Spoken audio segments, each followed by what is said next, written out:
Point about തൊപ്പി? രണ്ടാന്ന് പറഞ്ഞ മറ്റേ ഒരു മുടിയൊക്കെ ഞാൻ മുറിപ്പിച്ചിട്ടുണ്ടോ അവന്റെ? ഞാൻ കണ്ടായിരുന്നു 2 പ്രാവശ്യം. സീന്. അതെന്തോ ബെറ്റായിരുന്നല്ലേ? ബെറ്റായിരുന്നു. എന്ത് ബെറ്റായിരുന്നു അത്? അത് മറ്റേ എന്തായിരുന്നു, അത് 1v1 കളിച്ചാണ്. നേരത്തെ 1v1 കളിച്ചിട്ടുണ്ടായിരുന്നു. കളിക്കാറിയതൊന്നും ഇല്ല. ചുമ്മാ പണ്ട് കണ്ടൊക്കെ ചെറിയ 2 സ്നൈപ്പറൊക്കെ. പുള്ളി ഗെയിമർ അല്ലായിരുന്ന? പുള്ളി ഗെയിമറായിട്ട് അവൻ വലിയ ഇതൊന്നും ഇല്ല. പണ്ട് കളിക്കുമായിരുന്നു. പണ്ട് ആരും കളിക്കാത്ത സമയത്ത് കുറച്ച് അടിയൊക്കെ അടിച്ചിട്ടുണ്ട്. ഒരു ഷോട്ട്സ് ഒക്കെ അടിച്ചിട്ടുണ്ടായിരുന്നു. പിന്നെ ഇപ്പൊ അങ്ങനെ കളിക്കത്തൊന്നും ഇല്ല അവൻ. ഈ അടുത്തായിട്ട് വന്നിട്ട് അവൻ കളിക്കത്തൊന്നുമില്ല. അപ്പൊ 1v1 ഒക്കെ കളിച്ചിട്ടുണ്ടായിരുന്നു.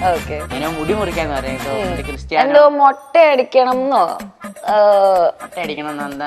എന്തൊക്കെയൊക്കെയോ ബെറ്റൊക്കെ ഞാൻ കേട്ടായിരുന്നു. മുടി മുറിച്ചു. പിന്നെ ക്രിസ്ത്യാനോ ഗോട്ടാന്ന് പറഞ്ഞായിരുന്നു. അവന് ക്രിസ്ത്യാനെ കുറിച്ച് ഇറങ്ങി ഇങ്ങനെ പറഞ്ഞൊക്കെ പറയായിരുന്നു. പൊളിഞ്ഞു കേറി കേറിയിട്ടൊന്നും ഇല്ല. അങ്ങനെ അവൻ ക്രിസ്ത്യാനോ ഗോട്ടാന്ന് പറഞ്ഞു. പിന്നെ മുടി അവരൊരു ത്രെഡ് ഇത് ചെയ്തിരുന്ന മുടി. അപ്പൊ അത് പറഞ്ഞ മുറിച്ച്. പിന്നെ അത് ഈ അടുത്ത് എണ്ണോടെ മുറിച്ചു. അവൻ മറ്റേ സ്നൈപ്പറിലായിരുന്നു പണ്ട് ഭയങ്കര കളി കളിച്ചിട്ടുണ്ടെന്ന്. അപ്പൊ അവൻ ഈടെ സ്നൈപ്പറിൽ വിളിച്ചിട്ട് അവനെ അടിച്ചു ഞങ്ങള്. എന്നിട്ട് കളിയാക്കിയിട്ട് അന്ന് ഒരു മുടി കൂടെ മുറിച്ചിട്ട് പോയി.